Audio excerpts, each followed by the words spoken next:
Bonjour, ici on va parler du cours de stéréochimie. Nous sommes la deuxième partie de cette vidéo, donc de ce cours. Je vous invite à regarder la première partie si vous ne l'avez pas vue, parce que si vous n'avez pas vu la première partie, je me doute que vous comprendrez la deuxième, qui est, comme je l'ai dit, la continuité de la première partie, avec des notions un peu plus complexes. Ici on va rentrer un petit peu plus dans les détails, on va parler d'isomérie, et je pense qu'il est nécessaire de regarder la vidéo précédente. Donc pour commencer, on parle de l'isomérie en disant que deux molécules différentes sont isomères lorsqu'elles sont constituées des mêmes atomes en nombre identique. Donc ça fait appel ici à la formule brute, donc en termes de nombre d'atomes que vous avez vu plus tôt. C'est-à-dire qu'elles ont les mêmes formules brutes, voilà. Et on distinguera différentes catégories d'isomérie. Donc on a les isoméries planes par rapport aux formules développées planes et les isoméries spatiales par rapport aux formes spatiales stéréo-isomérie. Ça c'est ce qu'on a vu tout à l'heure. Donc, les isoméries planes. On parle ici d'isomérie de constitution, c'est-à-dire que deux molécules isomères de constitution possèdent la même formule brute mais des groupes fonctionnels différents. Donc vous voyez que ici, on a une même formule brute, par exemple C3H6O, donc C3, donc 1, 2, 3, H6, 1, 2, 3, 1, 2, 3, O. Ensuite, ici, on voit C3, on voit toujours nos 3 carbones, 1, 2, 3, nos 6 hydrogènes, 1, 2, 3, 4, 5, 6, et c'est différent. Et vous voyez que suivant l'agencement, la molécule n'a rien à voir, et le nom aussi n'a rien à voir. Donc voilà, c'est juste la même formule brute, mais des groupes fonctionnels différents. D'où la formule, ici c'est la formule que nous voyons en première partie, la formule développée. Donc voilà, d'où l'intérêt de ces formules qui nous indiquent des groupements fonctionnels. Ensuite, en deux, on va voir les isoméries de position. Donc ça c'est quelque chose qui est différent parce qu'on va voir deux molécules isomères de position qui possèdent la même formule brute, ici les mêmes groupements fonctionnels, mais qui sont soit sur une position différente. Voilà, donc par exemple ici on le voit avec l'alcool, donc c'est un alcool primaire ou un alcool secondaire. Donc là la position est différente, ce qui donne un alcool différent. Soit par une ramification différente, ici on voit du butane linéaire et l'autre on a du butane ramifié, voilà. Normalement, pas plus de complications que ça. Vous pouvez comprendre, si vous avez compris la première, vous comprendrez la deuxième. Ensuite, on va parler d'isomérie spatiale. Donc voilà, là, on rentre dans notre dimension avec la notion d'espace.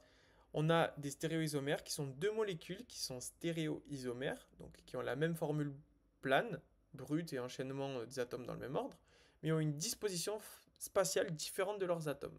Donc ça, c'est ce qu'on a vu plus tôt, une disposition dans le plan et dans l'espace différent. Donc la configuration, c'est la carte d'identité d'une molécule, c'est une structure invariable d'une molécule qui dépend de la nature même de la molécule. Donc c'est ce qui définit la molécule en fait, tout simplement. Donc il faut différencier le terme de configuration et le terme de conformation. Conformation, c'est caractérise les différentes formes, donc les conformères, que peut prendre la molécule par une simple rotation en fait. Ça, la rotation, à propos du carbone, comme je vous ai dit tout à l'heure, ça on l'a vu. Donc voilà, la forme éclipsée en fait c'est la même, la même molécule, sauf que c'était pas la même conformation. C'est juste une question de liaison en fait. Alors que configuration c'est bien plus compliqué avec les groupements. Là on est juste sur une question de rotation. Voilà. Donc là vous voyez la forme éclipsée quand là, c'est décalé, mais en réalité, c'est aligné. C'est pour vous montrer que c'est aligné. Et là, du coup, c'est pas la même chose, c'est décalé. Voilà. Donc, une molécule est égale à une configuration, mais pas la même conformation. C'est pour ça qu'on parle de plusieurs conformères si on a un carbone, par exemple, qui peut faire une rotation. Si vous avez compris ça, on passe à la suite, qui traite, elle, de la notion de chiralité. Donc, voilà, vous pouvez savoir que c'est du nom grec ker, qui signifie la main. Donc un objet peut exister sous deux formes non superposables, images l'une de l'autre. Et du coup, ça devient chiral. Par exemple, vos mains sont chirales. Voilà. Une notion de chiralité s'applique aussi aux molécules. Donc une molécule chirale est une molécule non superposable à son image dans un miroir. Donc voilà, il n'y a pas ni de plan, ni d'axe de symétrie, ni de centre. Voilà, voilà. L'absence de. Voilà, c'est une notion de chiralité. En fait, ça, je vous conseille de vraiment les apprendre par cœur. Euh, voilà, vous expliquer, ce serait un peu inutile, je pense, parce qu'on va le détailler un peu plus tard. Mais voilà, en fait la chiralité, c'est ça, c'est qu'on n'a pas les mêmes, on a la même main, mais on n'a pas de centre de symétrie. Si vous tournez votre main, vous n'aurez jamais la même main que celle-là, à part si vous la retournez par exemple. Mais en fait, voilà, c'est ça qui est très important. Donc, deux énantiomères ont des propriétés physico-chimiques identiques, mis à part leur action sur la lumière polarisée. Donc, on parle d'isomère optique. Alors là, c'est un petit peu compliqué, mais en fait, cette notion de chiralité, donc si vous voyez plutôt, voilà, ni plan ni centre de symétrie. Donc, en fait, cette notion de chiralité, elle est là juste pour vous expliquer que l'activité optique est la conséquence de la chiralité. Donc, en fait, c'est juste pour vous expliquer que, en fonction de la chiralité, on va avoir une molécule qui dévie le plan soit à droite, et en fait, on a une unité pour ça, c'est l'alpha en fait. Si l'alpha il est au-dessus de 0, la molécule sera dextrogire. Si c'est dextrogire, c'est à droite. Ensuite, si c'est l'inverse, donc si elle dévie la polarisation sur le plan de polarité sur la gauche, ça sera lévogire, parce que l'alpha il sera inférieur à 0. Donc voilà, je pense que vous comprenez. Si vous avez en fait, il faut imaginer ça de manière chimique avec des appareils, comme là on est une cuve à échantillon. Si on voit que le plan est dévié à gauche, ça sera lévogir. Et si la molécule est déviée vers la droite, ça sera dextrogir.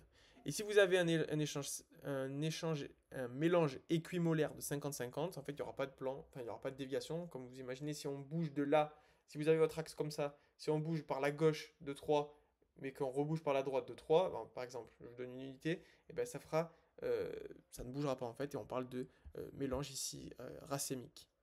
Voilà. Donc en fait, les molécules chirales, c'est exactement ça. C'est ça. Je pense que vous comprenez. Quand vous mettez vos mains comme ça, par exemple, c'est exactement la même conformité. Il n'y a pas de plan ni d'axe de symétrie. Voilà, tout simplement. C'est ça. Donc voilà. Donc là, ici, on a une chiralité centrale.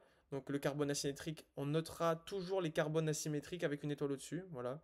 C'est un c'est un carbone tétragonal lié à 4 substituants différents. Voilà. L'une par rapport à un miroir et non superposable. En fait, c'est ça qui est surtout très important. C'est surtout pas superposable. Si vous posez vos deux mains comme ça, vous pouvez pas les superposer, ça fera pas la même chose en fait, tout simplement.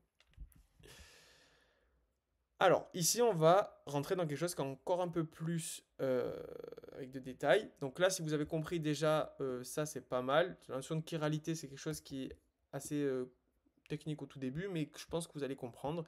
Voilà, c'est juste quelque chose qui n'est pas superposable.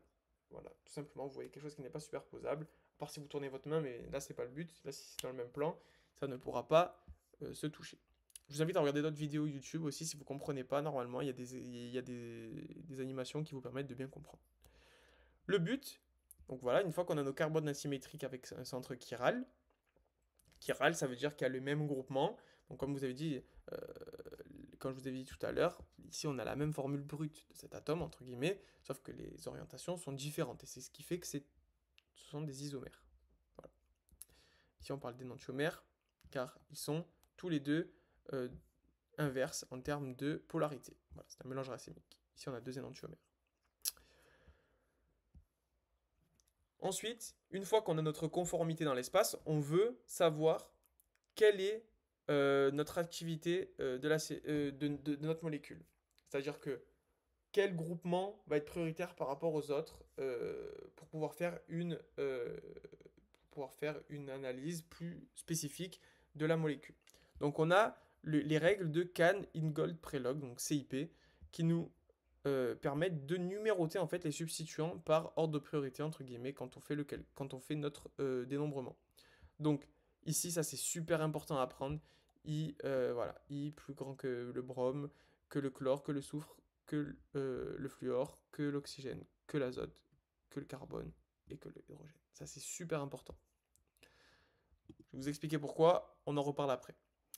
La règle numéro 2, donc c'est lorsque deux substituants sont différents, ils sont fixés par rapport au stéréocentre par deux atomes identiques. Donc il faut examiner les atomes en deuxième position. Donc par exemple, ici, on voit qu'il y a 3 hydrogènes.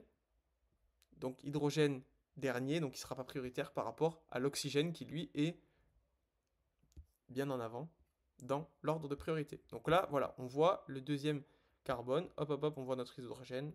Je ne pense pas que l'hydrogène soit prioritaire. On voit qu'un autre oxygène prioritaire. Ensuite, Troisième règle, il suffit qu'un atome de plus grand numéro atomique pour que le groupement soit prioritaire. Si ici on a un carbone qui relie à un autre carbone et 3 hydrogènes, ce ne sera pas prioritaire par rapport à celui qu'on a dit tout à l'heure. Mais si celui-là, il est quand même relié, vous allez me dire, il est quand même relié à un carbone, le carbone qui est bien après l'oxygène. Ici, on se dirait, ah, ben c'est lui. Mais en fait, non, parce que là, il y a beaucoup plus de carbone et en fait, le numéro atomique va être beaucoup plus grand. Il y a il y a plus d'atomes, donc prioritaire. Après, dans le cas des liaisons multiples, donc ici, voilà, une liaison multiple avec un atome est considérée comme autant de liaisons simples avec cet atome. Donc en fait, c'est comme si vous aviez deux liaisons en fait là. S'il y en a deux, voilà, vous pouvez les mettre dans ce sens-là. Voilà, il faut les imaginer en fait. C'est des liaisons comme je dis avec les électrons de valence. Et il faut pas, voilà, si on a une liaison ici, ça en vaut deux. Donc voilà, on peut les détacher et les mettre de ce côté-là. Tout simplement en fait. Voilà. Et après, donc après, vous faites votre dénombrement par rapport à ça. Et c'est en fait c'est la même chose, voilà, que c'est la même chose que tout à l'heure. Avec ici on voit le carbone, oxygène, carbone après, oxygène, et après on fait nos différentes règles de priorité par rapport à ça qui est très très important à retenir. Je vous le dis toujours. Donc voilà. Ensuite on va passer donc voilà, je pense que ici ça vous n'aurez pas trop d'exercices dessus normalement. Voilà, je passe dessus parce que c'est pas très important. On va parler de ça qui est central dans ce cours. En fait, c'est vraiment le truc à savoir. C'est très très important. Au départ, vous allez tous être pas d'accord sur la manière dont vous allez déterminer votre configuration d'un carbone. Vous allez tous dire non, c'est S, c'est R. Voilà, c'est quelque chose qui est au départ très très difficile. Mais si vous suivez les règles de priorité comme on a parlé tout à l'heure, vous allez y arriver parfaitement. Donc pourquoi depuis tout à l'heure on parle de priorité en fait. On se dit mais pourquoi prioritaire par rapport à quoi? Et bien en fait c'est prioritaire par rapport au dénombrement euh, par rapport à la détermination de la configuration de la molécule. Donc on aura deux cas, soit la molécule elle est R, soit elle est S. Si elle est S, c'est qu'elle tourne dans le sens inverse des aiguilles d'une montre, comme vous voyez là. Donc par exemple là vous avez le 1, le 2 il n'est pas ici, parce que s'il était ici ça serait dans ce sens-là, ça serait une R. Le 2 il est là, donc ça fait, hop là, ça fait sens inverse aiguille d'une montre, elle est S. Donc voilà, le but c'est lorsque vous commencez, direct vous commencez à numéroter vos molécules. Ici, alors on commence. Ici, on voit que le brome, c'est le 1. Pourquoi? Parce que le brome, dans mon classement, là, il est deuxième. Il n'y a pas d'iode. Donc forcément, le brome va être supérieur à tous. Ensuite, je vois la chaîne. La deuxième, c'est un carbone, carbone, hydrogène. Ok, donc déjà l'hydrogène, c'est sûr que c'est pas lui. On a ensuite en deuxième position soit ce carbone-là, soit celui-là. Sauf que tout à l'heure, qu'est-ce qu'on a dit? On a dit que la chaîne la plus longue, le plus grand numéro atomique, ben c'est celle-ci. Donc 1, 2, et après par élimination, 3 et 4. Donc on sait que ça tourne dans ce sens. L'autre, c'est exactement la même chose. Et donc voilà, c'est très important de savoir cet ordre de priorité pour pouvoir, voilà, pour pouvoir déterminer la configuration de votre carbone. Donc voilà, donc ça c'est la même chose. Donc pour savoir combien on a de stéréoisomères, voilà, donc vous partez d'une molécule à 2 carbones, donc 2, exposant N, stéréoisomères, et on a N-1 couple d'énantiomères différents. Ça, voilà, vous l'apprenez, c'est pas normalement compliqué à comprendre. Voilà, donc si on a 2, exposant 4, 2 couples, 2 exposant 2 est égal à 4. Ça, c'est pas très bien compliqué. Maintenant, on va passer ça en dernière partie. Normalement, ça, il n'y a pas trop de questions. Il y a plus des questions sur la première partie que je vous ai dit, par rapport à l'orientation avec les R et S.